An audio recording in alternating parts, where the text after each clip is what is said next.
கதைச்சிரம் நேயர்களுக்கு அன்பான வரவேற்புகள். இன்று நாம் எழுத்தாளர் ராஜம் கிருஷ்ணன் அவர்களின் கரிப்பு மணிகள் என்ற நாவலை காண உள்ளோம். ஒரு நாவலுக்கான பொருளை முன்னரே திட்டமிட்டு சம்பந்தப்பட்ட இடங்களில் பிரயாணம் செய்து மக்களின் வாழ்வை கண்டறிய அங்கேயே தங்கி அதை பற்றி நன்கு அறிந்த பின்னரே நாவலை எழுதுவார். இதுவே அவரின் தனிப்பட்ட சிறப்பாகும். இந்நாவலில் பெரும்பாலும் இவர் வட்டார மொழியையே பயன்படுத்தியுள்ளார்.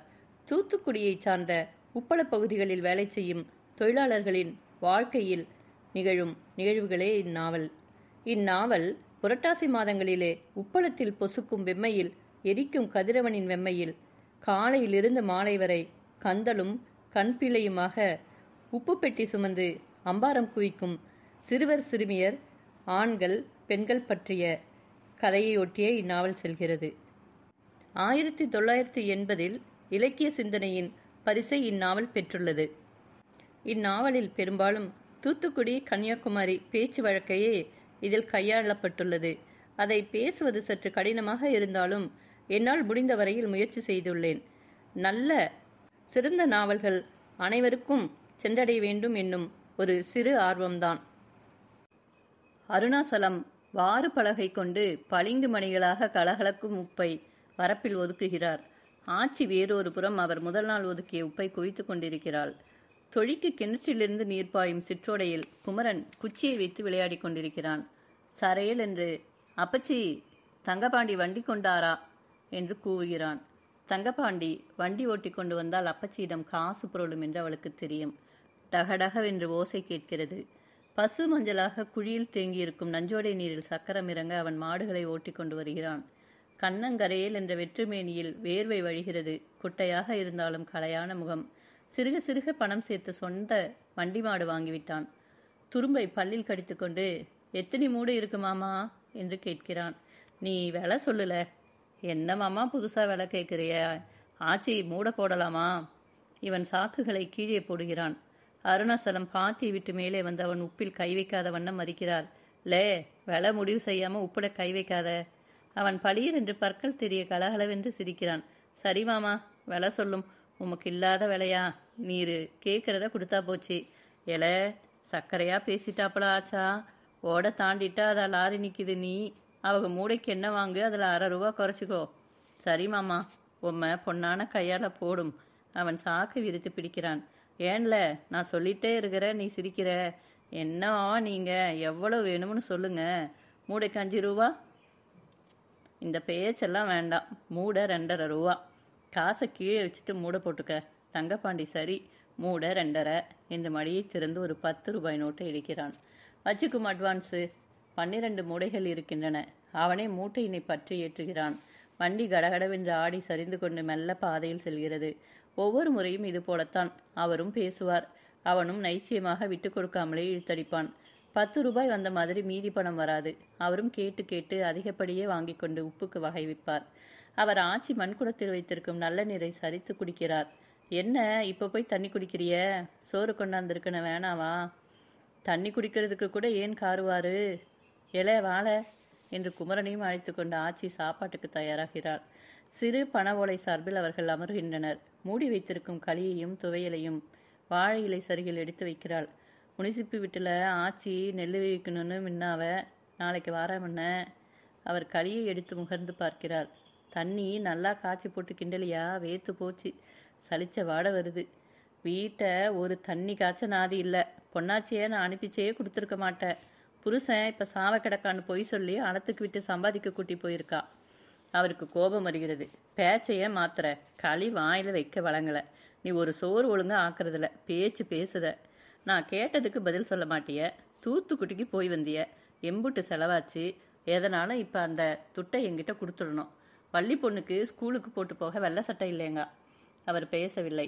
பொன்னாச்சி வீட்டை விட்டு சென்ற பிறகு சோறும் கூட அவருக்கு வகையாக கிடைக்கவில்லை. அவளும் தம்பியும் அவருக்கு பாரமாகவா இருந்தார்கள்? பச்சை நாள் முழுவதும் துளாவில் நீர் இறைத்து பாய்ச்சுவான். பொரிகடலை வாங்கிக் கொள்ள என்று 10 பைசா துட்டு கொடுத்தால் வாயெல்லாம் பல்லாக நிற்பான். 2 பேரும் அன்று யாருக்கோ உப்பு சுமந்து கொட்டிவிட்டு வருவதை அவர் பார்த்து விட்டு வந்திருக்கிறார்.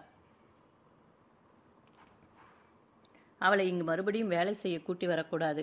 ஆனால் அவளுக்கு கல்யாணம் என்று ஒரு வளமையை செய்ய அழைத்து வர வேண்டும். கல்யாணம் என்ற நினைவுடன் தங்கப்பாண்டியின் முகம்தான் உடனே தோன்றுகிறது. அவர் கண்முன் முன்னுக்கு வந்திருக்கிறான். அப்பன் அம்மை யாருமில்லை. ஒரு அண்ணன் இருக்கிறான். அவனும் உப்பு வாணிபம் தான் செய்கிறான்.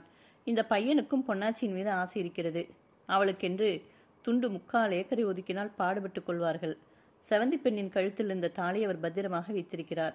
ஒரு சேலை துணி வாங்கி செந்தூர் முருகன் சந்நிதியில் அவளை மணமுடித்து கொடுத்து விட வேண்டும். என்ன நான் கேட்க, பேசாமல் இருக்கிய? எனக்கு வீட்டில் எண்ணெய் இல்லை, புளி இல்லை என்று மனைவி கை கழுவி விட்டு அவர் மடியில் பிடித்து பார்க்கிறாள். அவர் இடது கையால் அழுத்தி பிடித்து கொண்டு அவளை அண்டவிடாமல் ஒதுக்குகிறார். கவுரு வாங்கணும், கிணறு வாராமல் அடுத்து உப்பு எடுக்கிறதில்ல. நீ வம்பு பண்ணாதிப்ப. இந்த மாதம் எனக்கு 20 ரூபா கொடுத்துருக்கிய. நான் என்னைய இப்போ அந்த காசை எனக்கு தரணும். மாற்றி தாரேன். அப்பச்சி எனக்கு காசு வேணும் என்று குமரன் முன்னேற்பாடாக கேட்டு வைத்திருக்கிறான். என்கிட்ட உங்கள் கார் வாரெல்லாம் பொன்னாச்சி பையில கூட்டிகிட்டு வரேன்னு போனிய. உப்பளத்து வேலைக்கு போகிறான்னு சொல்லிட்டு வந்திருக்கிய. இந்த பக்கத்தில் பிள்ளைய வேலைக்கு போகட்டும்னு நான் சொன்னால் இடிக்க வந்திய. அதுக்கு தான் 4 காசு கையில் இருக்கும். ஒரு சீலை ஜாக்கெட் என்னன்னு எடுக்கலான்னு சொன்னால் அப்போ என்கிட்ட பேசுனது ஒன்று. இப்போ ஊரில் என்ன சொல்கிறா? அந்த உள்ளைக்கு சோறு கூட போடலை, அப்பங்கிட்ட விரட்டிட்டான்னு சொல்கிறா. ஏன் தலையெழுத்து. முசு முசு என்று அழத் தொடங்கியவளாக அவள் பானை எடுத்துக்கொண்டு வீட்டை நோக்கி நடக்கிறாள். அவருக்கு இது பலவீனமான பகுதி. உண்மையில் அன்று அவர்களை அழைத்து வர வேண்டும் என்றுதான் சென்றார். ஆனால் பொன்னாச்சி அங்கிருந்து வர வேண்டும் என்று விரும்பியதாக தெரியவில்லை. இங்கே மனைவி அவளை எப்போதும் பிடுங்கிக் கொண்டிருந்தாள். தன் கண்முன் இன்னொரு பாத்திக்கட்டுக்கு அவளை அனுப்ப அவர் மனம் துணியவில்லை. பிறகு அந்த காசும் அவள் கையில் தங்காது. இப்போது எங்கேனும் மனம் முடித்து விட வேண்டும். வீட்டுக்கு வந்ததும் 10 ரூபாய் நோட்டை மாற்றி வந்து அவளிடம் 5 ரூபாயை கொடுக்கிறார். குஞ்சரி கணக்கு போட்டுக்கொண்டு இருக்கிறது. உள்ளே வந்து சட்டையை ஆணையிலிருந்து எடுக்கையில் கீழே கட்டம் போட்ட தொங்கு பை வீட்டிருக்கிறது. வேலு வந்திருக்கிறானா? எப்போ வந்தா? அண்ணன் வந்துட்டா அப்பவே. பரீட்சை நல்லா எழுதியிருக்கிறானாமா? எங்கே போயிட்டாரு தோற? எதுவும் பதில் வரவில்லை. அவருக்கு கோபமாக வருகிறது. பெரிய துரை போல செருப்பு, சட்டை, அவன் முடியும், காலை போட்டுக்கொள்ளும் யானை கோலாயும். தீர்வையை நினைவுறுத்தி வந்த கடிதத்தை அன்று பெட்டிக்குள் வைத்துவிட்டு போனார். மேலே படகையில் இருந்து அதை அவர் எடுக்கிறார். பழைய தகர பெட்டி. அதில்தான் அவருடைய கூட்டுறவு சங்க காகிதங்கள், பத்திரம், வேலுவின் கல்லூரி படிப்பு உதவி சம்பள காகிதங்கள் எல்லாம் இருக்கின்றன. அதை திறக்கும் போதெல்லாம் ஒரு கோடி துணியில் முடிப்பு கட்டி வைத்திருக்கும் செவந்தி பெண்ணின் 1/2 பவுன் தாலியை பார்க்காமல் இருக்க மாட்டார். இன்றும் பழக்கத்தில் அந்த காகிதங்கள் எடுத்து பார்க்கையில் பகீர் என்றது. துணி அவிழ்ந்து கிடக்கிறது. அது எங்கும் இல்லை. அவர் உதடுகள் துடிக்கின்றன. நெற்றி நரம்புகள் புடைக்கின்றன. எல, பொட்டி ஆறு திறந்தது, பொட்டிய ஆறு திறந்ததுன்னு அவர் குரலில் கனல் கொப்பளித்து சீறுகிறது. அந்த சீரலுக்கு எதிரொலி இல்லை. இது அவர் சீற்றத்தை இன்னும் வீச்சாக கக்குகிறது. இது 6 வேலை, 6 பொட்டியை திறந்திய. பின்னே வந்து பானை கழுவும் மனைவியின் முடியை பற்றுகிறார். வீடும், ஏன் இப்போ கூப்பாடு போடுறிய? முடியை பிடிக்கிறிய? அவளுக்கும் நெற்றிக்கண் இருக்கிறது என்று காட்டுகிறாள். உமக்கு கண்ணு மண்ணு தெரியாது. பொட்டியை நான் தான் திறந்தேன். என்ன பண்ண சொல்றிய? மூதி. என் தங்கச்சி உள்ளைய விரட்டி அடிச்சது நீதா? அவ நகை நட்டெல்லாம் விற்று போட்ட ஒரு 1/2 பவுன் சொத்து. அதை வச்சிருந்த மங்கிலியும் அதை எங்கே கொண்டு போட்டிய? அம்மையும் அவனுமா? எங்கும் கொண்டு போடலை. நீர் பாட்டில் காத்துட்டு இல்லாமல் புறப்பட்டு போட்டிய. அவ இந்த சனம் சின்னாச்சியோட போவேன்னு குதிக்கா. 3/4 தொட்டு இல்லை. கடை வாங்குற பக்கமெல்லாம் கடை. முன்சிப்பு வீட்டு ஆச்சியும் இல்லை. இப்போ வானாட்டி மாமா வரட்டுமான்னு கேட்டாளா? அவளே தான் எங்கள் அம்மா சொத்து தானே. கோயில்கார வீட்டை வச்சு 25 ரூபா வாங்கி தாரும்னா வாங்கினேன். என்ன வேணால் அடிச்சு கொள்ளும். அருணாசலம் தன் தலையில் அரைந்து கொண்டு வெளியே வருகிறார். சவந்தியாபுரம் தொழிலாளர் குடிகள் 30 ஆண்டுகளுக்கு முன்னர் பனஞ்சோலை அலம் என்று இந்நாள் திக்கெட்டுமாக விரிந்து கரிப்பு மணிகளை விளைவிக்கும் சாம்ராஜ்யமாவதற்கு முன்பே உருவானவை. பெரிய முதலாளி வாலிபமாக இருந்த காலத்தில் சிறு அளக்காரராக அங்கு தொழில் செய்ய புகுந்த போது முதலில் குடிசை கட்டிக்கொண்டு அங்கு குடியேறிய சின்னானின் குடும்பமும் அவனை ஒட்டிக்கொண்டு அங்கு பிழைக்க வந்தவர்கள்தான் அந்த குடிசைகளுக்கு இன்றும் உரியவர்களாக இருக்கின்றனர். கிணற்றில் இருந்து மனிதன் நீரிறைத்த நாள் போய் இயந்திரம் இயங்க தொடங்கியதும் உப்பளங்கள் பெருக மலைமலையாக வெண்ணிறக் குவைகள் கடற்கரைகளை அலங்கரிக்கலாயின. பெரிய முதலாளியின் கடைசி மகன் மருத்துவ படுக்கையில் லில்லியை காதலித்து திருமணம் செய்து கொண்டான். பிறகுதான் துரையளம் என்ற சிறு துண்டு தனியாக பிரிந்து ஏஜென்ட் காத்தமுத்துவின் ஆளுகைக்குள் வந்தது. டாக்டர் முதலாளிக்கு அந்த அளத்தை பற்றிய லட்சியம் ஏதும் கிடையாது. 100 ஏக்கர் பரப்பில் வேலை செய்யும் 50 தொழிலாளிகளுக்கும் மாச சம்பளம் என்று 60 ரூபாயும் நாளொன்றுக்கு 1/2 கிலோ அரிசியும் வழங்க அவர் ஏற்பாடு செய்திருந்தார். தட்டுமேட்டில் உப்பு குவைகளுக்கு போட்ட கீற்றுக்கள் இவர்களுடைய குடில்களுக்கு செப்பனிட கிடைக்கும். சீக்கு பிள்ளை பேரென்றால் துரையின் ஆஸ்பத்திரியில் இலவச சிகிச்சை கிடைக்கும்.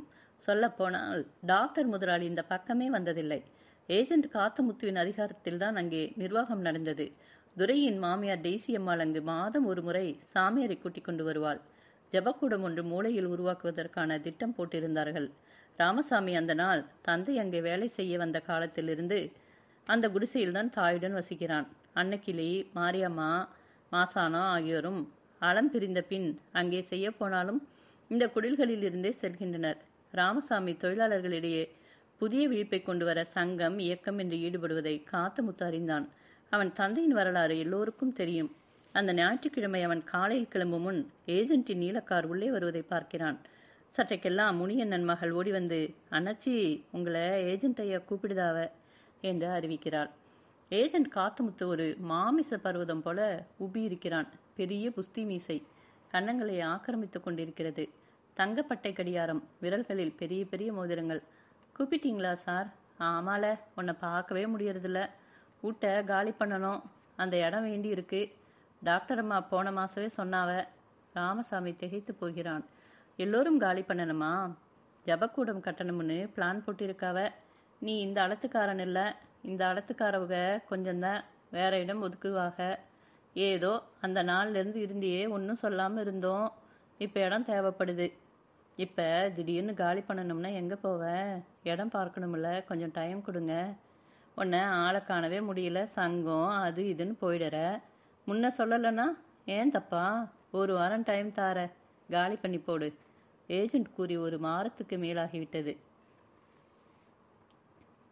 அவன் வேறு இடம் பார்க்க முடியவில்லை.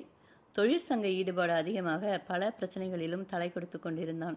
பகல் நேரங்களில் பொன்னாச்சியையும் தம்பியையும் பார்க்கும்போது மனசு துடிக்கும். மாலையில் அவர்கள் வீடு திரும்புவதையும் அவனால் கண்காணிக்காமல் இருக்க முடியவில்லை. நாச்சப்பனை பார்க்கும் தோறும் அவன் உள்ளத்தில் வெறுப்பு குமைய மீசை துடிக்கும். உப்பளத்து ஈரங்களை வற்றச் செய்யும் காற்று அந்த மக்களின் செவிகளிலும் சில பல சொற்களை பரப்புகின்றன. பனஞ்சோலை அளமும் துரையளமும் ஒவ்வொரு வகையில் அந்த சொற்களை, செய்திகளை உள்ளே அனுமதிக்காத கற்கோட்டைகளாக இருக்கலாம். அந்த கற்கோட்டைக்குள் பஞ்சை தொழிலாளர்களின் அத்தியாவசிய தேவைகளையும் இவர்களுடைய அட்வான்ஸு, சீலை, போனஸு என்பன வண்ணப்பூச்சியும் குழைத்து கட்டியவை. இந்த சாந்துதான் இங்கே பலமாக நிற்கிறது. ஏனைய அலங்களில் வறுமை தேவையுடன் கூலிக்காக என்ற வெறும் நீரை சேர்த்து எழுப்பும் மதில்கள் இடைவிடாத அரிப்புக்கு இடம் கொடுக்கின்றன. அவ்வப்போது வேலை நிறுத்தம், தடியடி, பூசல் அங்கெல்லாம் நிகழ்ந்தாலும் இங்கு அவை எட்டி பார்ப்பதில்லை. நிர்ணய கூலி ஆணுக்கும் பெண்ணுக்கும் சமமில்லை என்றாலும் ஓரளவு அங்கெல்லாம் நிர்ணய கூலி நடைமுறைக்கு வந்திருக்கிறது. இங்கோ முதலாளி கணக்கில் நாள் கணக்கு, நிர்ணய கூலி, மாச சம்பளம் என்று பெறுவர். சொற்பமானவர் பெரும்பாலான தொழிலாளர் கான்ட்ராக்ட் என்ற முறையில் நிர்ணய கூலிக்கும் குறைவான கூலிக்கு அடிமைப்படுத்த பெற்றிருக்கின்றனர். பனஞ்சோலையாள தொழிலாளரை ஒன்று சேருங்கள். 8 மணி நேர வேலைக்கேற்ற ஊதியம், பதிவு பெறும் உரிமை, வாராந்தர ஓய்வு நாளைய ஊதியம், இவை அனைத்தும் உங்கள் உரிமை. தாய்மார்களே, உங்கள் சக்தியை சிதறவிடாதீர்கள். ஆணுக்கும் பெண்ணுக்கும் சமமான கூலி என்பன போன்ற வாசகங்கள் அச்சிடப்பெற்ற துண்டு பிரசுரங்கள் எங்கிருந்து பிறந்தது, எப்படி வந்ததென்று புலப்படாமல் தொழிலாளர்களின் உள்ளுணர்வை சீண்டி விடுகின்றன. ஒவ்வொரு அளத்திலும் துடிக்கும் இளம் ரத்தத்துக்குரியவர்களை கண்டுபிடித்து துணைவர்களாக்கிக் கொள்ள ராமசாமி முயன்று கொண்டிருக்கிறான். பனஞ்சோலை அளத்து கற்கோட்டை தகர்த்துவிட அவர்கள் தினம் கொண்டு உழைக்கின்றனர். அந்த நாள் சனிக்கிழமை. ராமசாமி 18ஆம் நம்பர் பாத்தியை டிகிரி பார்த்து கொண்டிருக்கிறான். அப்போது விரைவாக கணக்குப்பிள்ளை தங்கராசு வருகிறான்.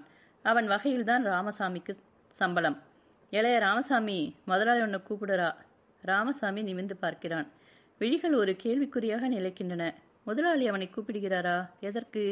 முதலாளிகள் எப்போதும் தொழிலாளியை நேராக பார்த்து எதுவும் பேச மாட்டார்களே. அந்நாள் சண்முக கங்காணி ராமசாமியை சிறு பையனாக உப்படி கட்டடியில் வேலைக்கு கொண்டு வந்து சேர்க்கையில் அளத்தில் இவ்வளவு சாலைகளும் கட்டிடங்களும் கிடையாது. அவன் வேலைக்கு சேர்ந்து பல நாட்கள் சென்ற பின் ஒரு நாள் அரவை கொட்டடி வாயில் ஒரு பெரிய மனிதர் சந்தன பொட்டும் குங்குமமாக வந்து பலர் சூழ நின்றிருந்தார். அவனை கங்காணி கூட்டிச் சென்று அவர் முன் நிறுத்தினார். இவனா என்று கேட்பது போல அவர் கண்கள் அவனை மீது பதிந்தன. என்ன கூலி கொடுக்கிறிய என்று வினவினார். 1.25 ரூபாதான் என்று கங்காணி அறிவித்தார். தொழில் வெட்டி கொடுக்க காவா கசடி இருக்குன்னு போட்டுக்க, 2 ரூபா கொடு என்றார். அப்போதுதான் அவர் பெரிய முதலாளி என்று அறிந்தான். அந்நாளில் தனக்கு மட்டும் அந்த பெரியவரின் ஆதரவு கிடைத்திருக்கிறது என்று அவன் மகிழ்ச்சி கொண்டான். மற்றவர்களிடையே கர்வமாக நடந்தான். தொழிலின் அவ்வப்போது நீர் பாய, மடை திறந்து விடுவது, அடைப்பது, அலுவலகத்தில் எப்போதேனும் யாரேனும் வந்தால் சைக்கிளை மிதித்து கொண்டு போய் சோடா வாங்கி வருவது போன்ற வேலைகளுக்கு அவன் உயர்ந்தான். ஹைட்ரா பிடிக்க அவன் உயர்ந்த போது கூட முதலாளியை பார்க்கவில்லை. முதலாளிக்கு வயதாகிவிட்டது.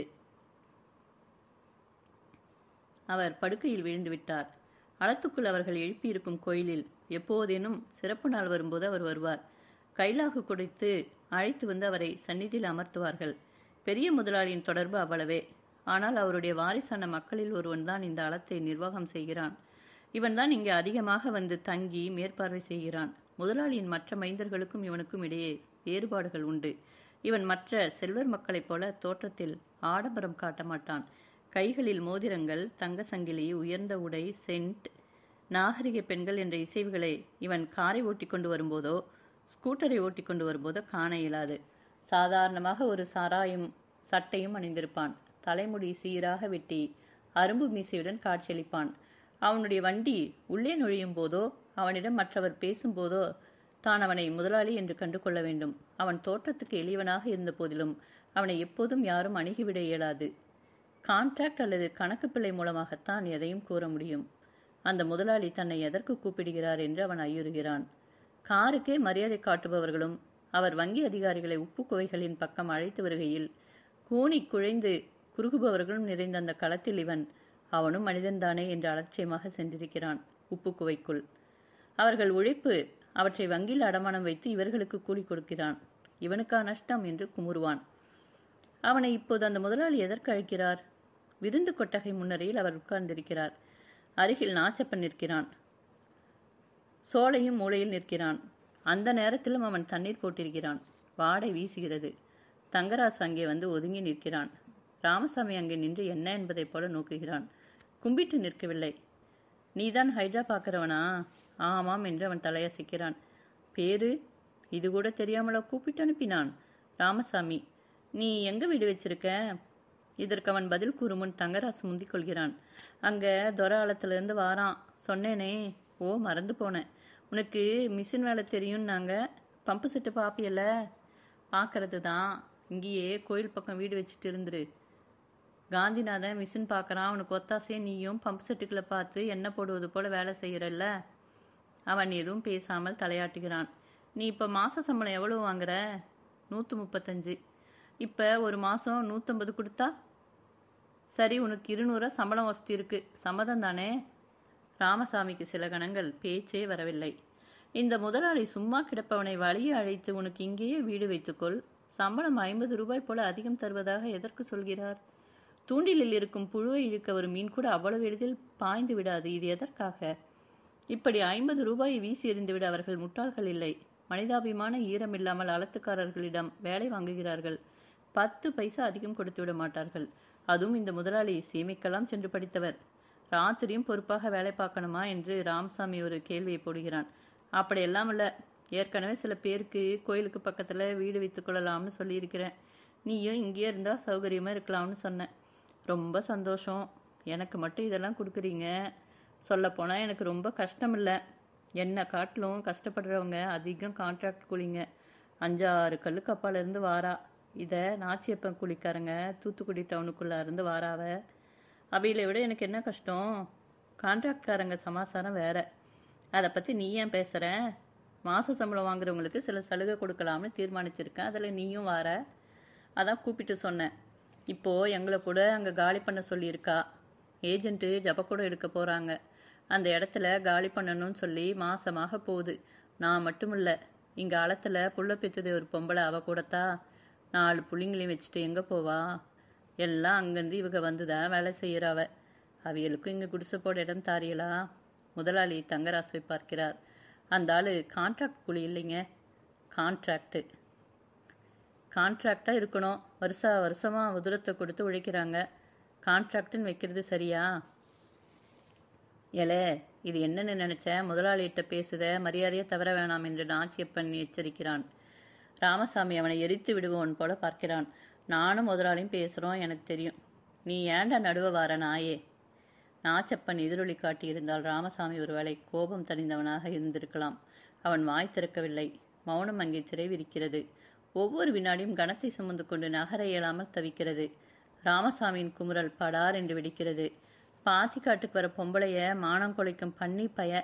உன் உடம்புல ரத்தமா ஓடுது? சாக்கடையில் ஓடுது.